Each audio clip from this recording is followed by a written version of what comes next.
Ladies and gentlemen, it is a miracle. I have uploaded 2 days in a week. Oh my goodness. Anyways, guys, welcome back to the channel. If you guys couldn't tell by the title already, one of the biggest things I have as a question for Rome 2 is how truly powerful are some of the formations in this game. The one that we are testing today, the Spartan Hoplite wall, and going against them is thorax swords. Now, yet again, guys, the Spartan Hoplite wall is something that, if you look back in the history books, is something that is absolutely beautiful. It is something that has withstood the test of time. It is known to be one of the strongest, sturdiest things in the history books. I mean, it is hard to break through a hoplite wall, just lines upon lines of shields here, and you can see that the thorax swords will be doing their best to break through. But again, so the Spartan hoplite wall is meant to bend and not break, right? It is meant to take a large hit, and while it is taking a large hit, to do enough damage to the enemy, just enough damage to where the enemy is defeated while you are barely still standing. And as you can see here, the hoplite wall is continuing to press onwards. You can already see that, look, there's a decent amount of dead hoplites here. That coming from the initial javelin throw. Now, we saw one right off the bat initially, and honestly, the Spartans took a lot more damage off the bat than I would have originally thought that they would have. We probably saw 13 to 15 Spartans drop from that initial javelin throw from these thorax swords. Now, thorax swords are a very, very solid unit. We have seen them time and time again on this channel, but one of the things that thorax swords do extremely well is over time just grinding, just sitting there in prolonged melee combat, slowly breaking through some sort of shield wall. Now, I believe the thorax swords are about 760 gold per unit, and the Spartan hoplites is 710 gold. So there's not really a large difference in cost here. That would mean a drastic difference in unit quality. Both sides are very, very well equipped. Both sides have decent armor, decent shields, very healthy unit numbers. And yeah, this is going to be a very, very, very good battle here to test out how strong that hoplite wall really is. And so another reason why I decided to choose a Spartan hoplite wall is, again, you hear about the Spartan hoplite wall throughout the ages, right? It is a storied thing. You can already see that since these Spartans pushed up, some Spartans are moving into this gap to replenish here. This unit is taking quite the beating. Let's go through and look at a couple of the statistics here. So this Spartan hoplite unit, 12 men dead, 23 kills, doing a great job at standing their ground and continuing to push forward. This unit right here, 140 men left, but only 4 kills. This is exactly what I am talking about how strong is this hoplite wall truly. Because 21 men dead and 5 kills is horrible. Absolutely horrific when you are looking at the quality of these units and how much gold you are spending on them. You can see here that the hoplite wall on the far end is doing the same, just sitting behind those big shields, letting the enemies wear themselves out. The kill death is exactly even down here on the far side. So we are seeing in some places the Spartans are doing a great job at cutting down their enemies, and others are definitely taking a very large hit, like this unit of thorax swords right here. 12 men dead, but 38 kills.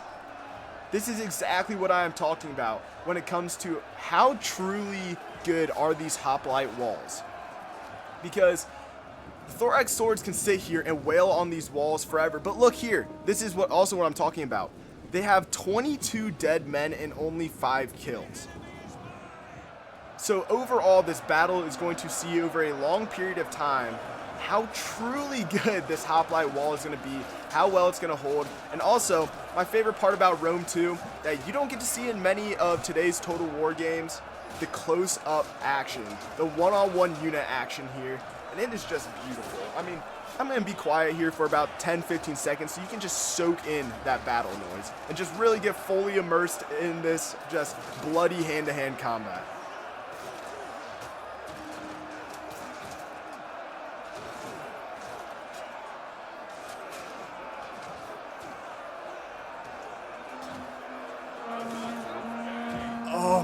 God, that noise is just so good. You can hear the gushing of blood, the slicing of metal across metal, or the banging of metal across metal, the slicing of iron across flesh.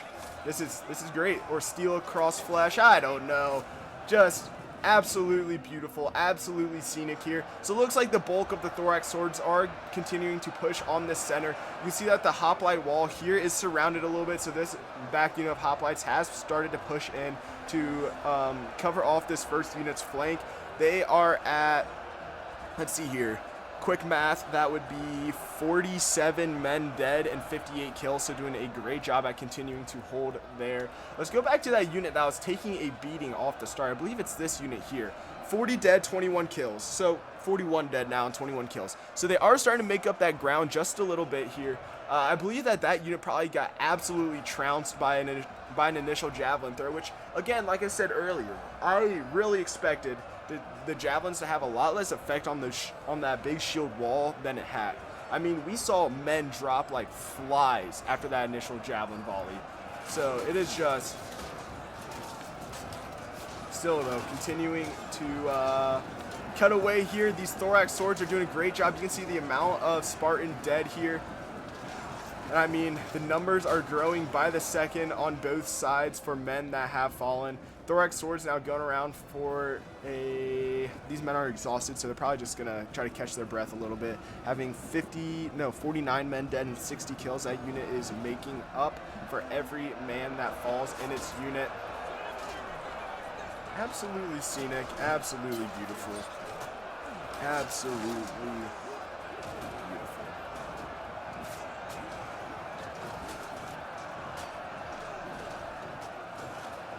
But, okay, so for those of you that are probably still around at this point in the video, this is probably going to be pretty dead square in the middle. I'm thinking about starting a new series here, something that'll get me back into uploading, get me back in the groove, something that will also help me do a prolonged recording session for when I am gone on my trip, so that way you guys can still have your uploads and everything.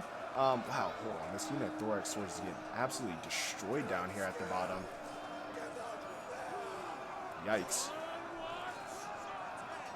Oh my god, look at that. Look at the melee defense boost, though, in the bottom left-hand corner here from being in hoplite wall formation. Absolute insanity. Nice javelin throw there. But, yeah, so I was thinking about starting some sort of playthrough. So let me know what you guys want to see in the comments. It can be a total war game. It can be a completely different game. I mean, like, I've been playing anything and everything ever since I've kind of had more of the time to here recently. Anything from like totally accurate battle simulator to, I mean, Phasmophobia. Like, I've just been playing everything. So let me know what you guys want to see, and I will definitely make a playthrough, make a couple videos on it. Or if you guys want to see another Total War campaign, let me know what game, and I will, if I don't have it, I will get it. Or if I do have it, I will start to run a Let's Play with it. So, yeah, but anyways, this battle is going very, very decently right now for both the Spartans and the thorax swords. Now, I say decently for both sides at this point, because while the Spartans are doing exactly what they need to do here, you can see that the thorax swords are slowly cutting their way through. And, I mean, it's a bloody, bloody fight pretty much everywhere. Both sides are taking heavy losses. I mean, you can see over here the thorax swords are even starting to make their way through this a little bit of a gap. More and more men now pushing over to slam into the side of that hoplite wall. Now, that is one big thing about the hoplite wall, that it is very immobile. When you are in a hoplite wall formation, it is very easy to flank and get around because all units are facing the front here. I wish I had some sort of arrows to draw with. Oh, that's a tactical map. That is not at all what I want to see. I was kind of hoping that would bring up maybe some arrows, but I know. Oh, we're in cinematic mode now. No, that's also not what I want. But yeah. Anyways, so yeah, but pretty much all of them are facing in one direction, right? You can see here, all are facing in one direction. It makes it very easy for a unit to just come around the side here, flank them, and then this hoplite wall is completely shattered. Like, it is very immobile. I believe when you're in hoplite wall, you cannot sprint when you are in the hoplite wall formation. You can only walk with your men, which makes it even harder and more challenging. Yeah, it's just it's rough because you get, look at that melee defense bonus. You get a very, very large melee defense bonus, which again, that's what hoplites are used for, right? They're used for that melee defense.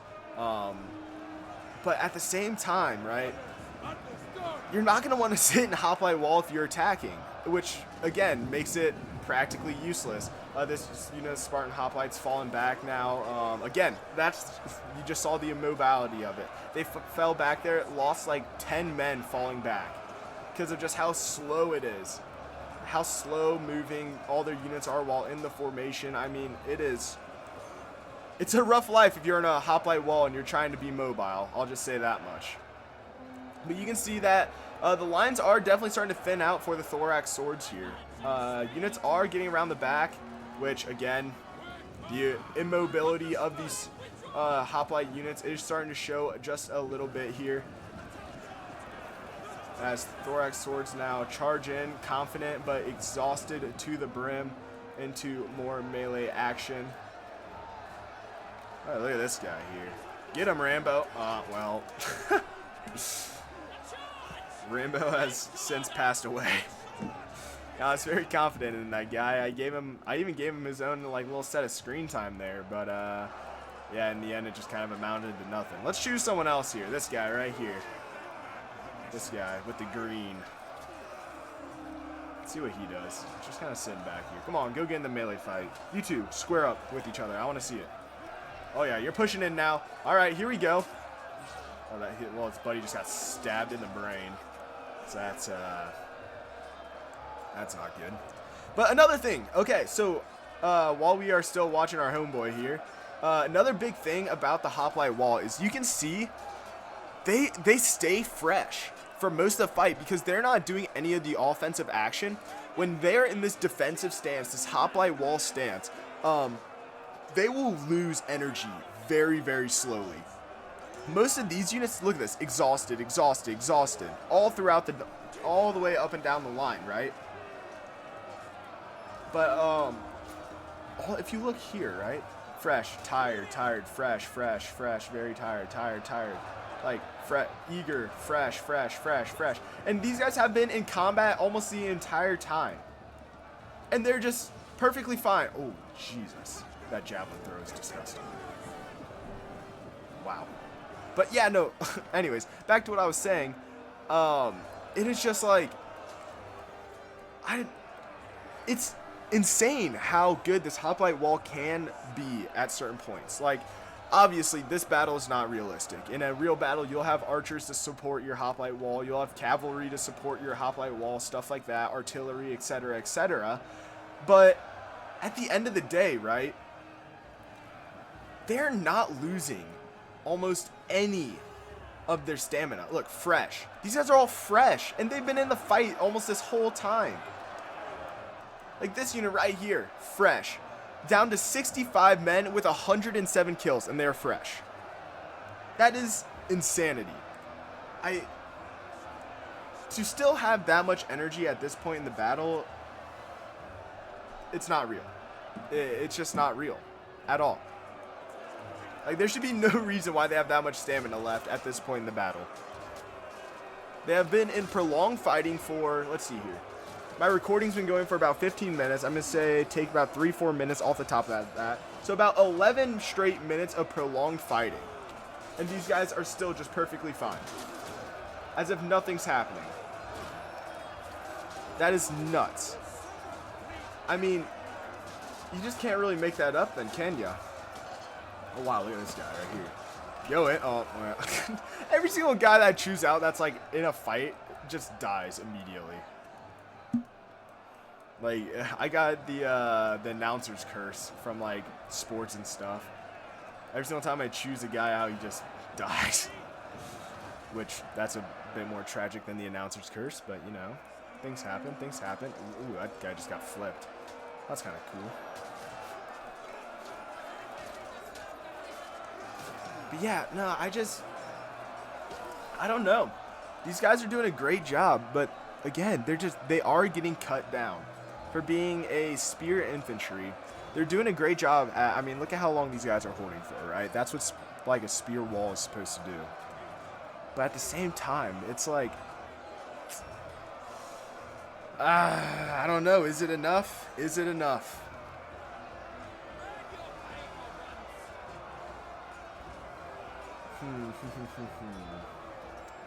I guess we'll find out later on in the fight who wins this, because that might be the deciding factor, honestly.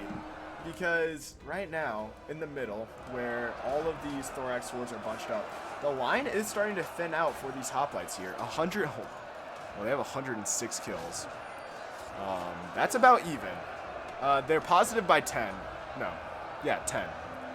So that's not bad. That definitely is not bad at all.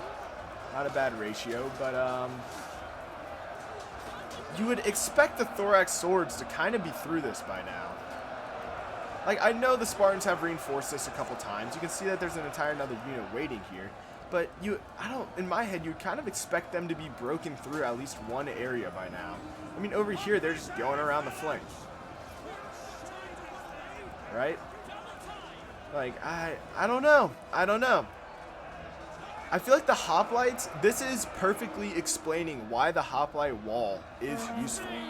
This battle is like the perfect explanation of it. Now you're starting to see the hoplites move in to try to finish this fight out, engaging all these other units over here. The center will be starting to get engaged by the flanks, as a lot of those thorax swords units have started to break. I mean, I was hoping to see some guys running around out here, but it does not appear. Wow, this is a beautiful map. sorry, getting completely distracted here from the fight. But yeah, no, just the hoplites are this. I feel like this perfectly portrays what the hoplite wall is supposed to be used for, right? Are you gonna sit here and win a one-on-one fight, hoplites against thorax swords sitting behind a shield wall? No, probably not. But can you delay that thorax sword unit 10 minutes with your hoplites? Yes, absolutely you can. And this is like, I mean, we're almost at a 20, like, I've almost been recording for 20 minutes. We'll say about 15 minutes of actual recorded gameplay at this point. This battle should not have lasted like 15 minutes for most other unit versus unit stuff like this, right? Like, this is absurd. And now you can see that these thorax swords are getting attacked in the rear, so they're going to start to have quite the morale debuff. But, yeah, no.